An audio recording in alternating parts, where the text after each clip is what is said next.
All right, Jeff Horn, mate, big fight. Nikita Tszyu, Michael Zerafa. Firstly, what's new with you, mate? What's the past few years been like for you since we last spoke?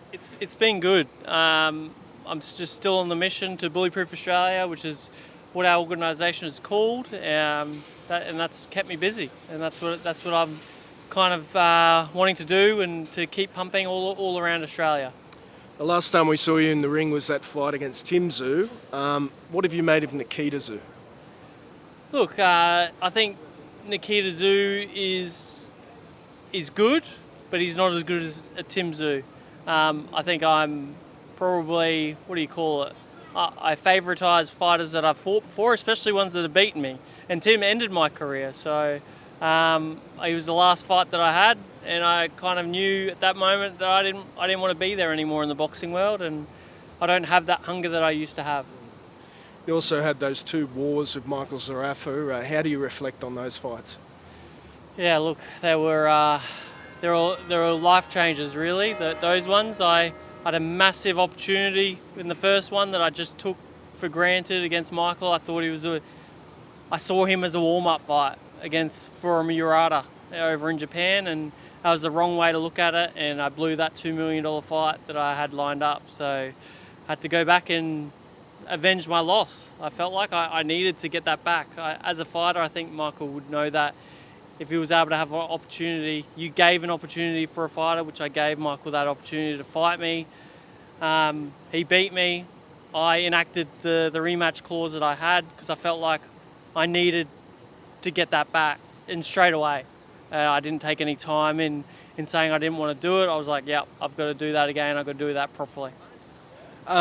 You've been in the ring with Michael Zerafa a couple of times. What does Nikita Tszyu need to be mindful of? Look, just to be smart out there. He can't rush anything.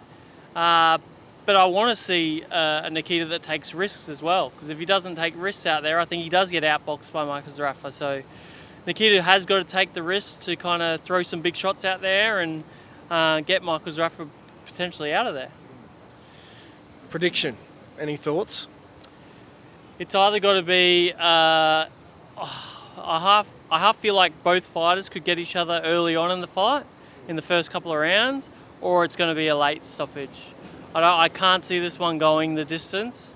I think they're both too fit, too strong they'll both be going at each other hell for leather. Just want to get your thoughts on Tim Tszyu. You know, he's had a sort of checkered past the last couple of years, but he's achieved some great things in the sport. How do you look back on Tim's career to this point, and can he bounce back? Look, it's very tough for Tim to come back at this point. He's had a couple of big losses, but the only way he's able to do it is probably change team, change the people around him. He's trying to build his confidence up that way, that he has a better team around him to get him to the next step that he needs to get to.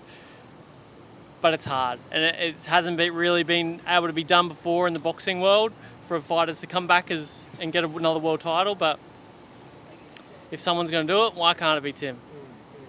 What did you make of his last fight against Fondora, how he stopped on the stool? Is that sort of bad signs mentally? You know, you mentioned that there was a point where you realised you didn't want to be in this sport anymore. Is that something you saw from Tim? That is a good point, and it is a sign. I had it when I had it with Tim. When I went in there, I just felt I don't want this as much as this guy. And I think that's probably what Tim kind of maybe felt in that one, that fight the second fight against Fondora. And it is bad signs for Tim's career and how his mindset is, because all we've seen of him in the past is that he will do anything. He'll die out there basically to win. I think he's matured, and there's more important things in Tim's life now that he can see. It's not worth dying out there anymore, and it's a risky game to be in if you're not 100% in there. Last one, Opetaia. What do you make of his career? And he needs a big fight this year to unify the cruiserweights. Look, Jai's an absolute weapon. He is one that has the mentality that is needed for a fighter to do extraordinary things, and I think he will continue to do extraordinary things. And I hope Jai's able to get the unification for the division, and then hopefully go on to get big opportunities and potentially multiple weights and become a multiple world champion.